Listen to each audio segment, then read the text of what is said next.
Good morning and જય શ્રી કૃષ્ણ. આજે તો પડી ગઈ સવાર અને સવારના ઉઠીને નાહી ધોઈને ત્યાર થઈને હું ને મારી ફ્રેન્ડને અમે બધા નીકળી ગયા કોલેજ તરફ રવાના.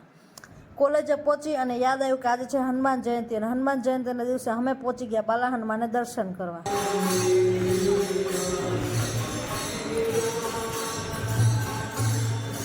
ત્યાં પહોંચીને યાદ આવ્યું કે 1964થી અત્યાર સુધી સતત 24 કલાક બોલતી એવી આ રામધૂન છે જેને વર્લ્ડ રેકોર્ડ તોડ્યો છે.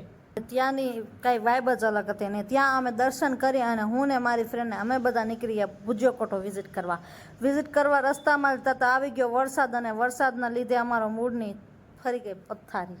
તો શું અમારી પથ્થારીને દાંત દઈને અમે કાર્ડ લઈને અને અમે નીકળી ગયા ઉપર ભુજિયોકોટો વિઝિટ કરવા. અને ત્યાં તો પહેલા માળે પહોંચ્યા અને આ છે એનો પવન અને એની હવા. વાહ, પહોંચતા એવો મસ્ત પવન આવતો હતો અને મજા જ આવી ગઈ. અને આ બીજા માળે હું તમને ફોટો દેખાડું છું આફ્ટર એન્ડ બિફોર. આ 2002નો ભુજિયાકોઠાનો ફોટો છે અને તે પછી આ 2026માં નવો બન્યો તેનો ભુજિયાકોઠાનો ફોટો છે.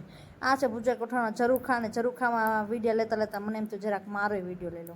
પછી આવ્યા આને નાના દરવાજા. અમને એમ કે નાનો દરવાજો છે, રૂમ તો મોટો છે પણ શું કામનું દરવાજો. રૂમે અંદર જતા પહેલાં જ રૂમ પતી ગયો.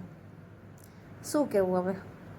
પછી આવી મસ્ત ઠંડી ઠંડી હવાની વાઇબ લઈને અને પછી હું તમને એક વાત કહેતા તમને ભૂલી ગઈ. આ ભુજિયોકોટો 174 વર્ષ જૂનો ભુજિયોકોટો છે જે 2002ના બંધ થયો હતો ભૂકંપને કારણે અને આજ ફરી રીઓપન કરવામાં આવ્યો છે 2026ના 25 વર્ષ પછી.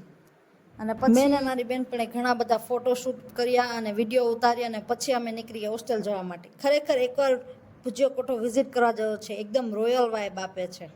અહીંયા મારો બ્લોગ પૂરો કરું છું. સબસ્ક્રાઈબ કરજો અને લાઈક કરતા ભૂલતા નહીં. બાય.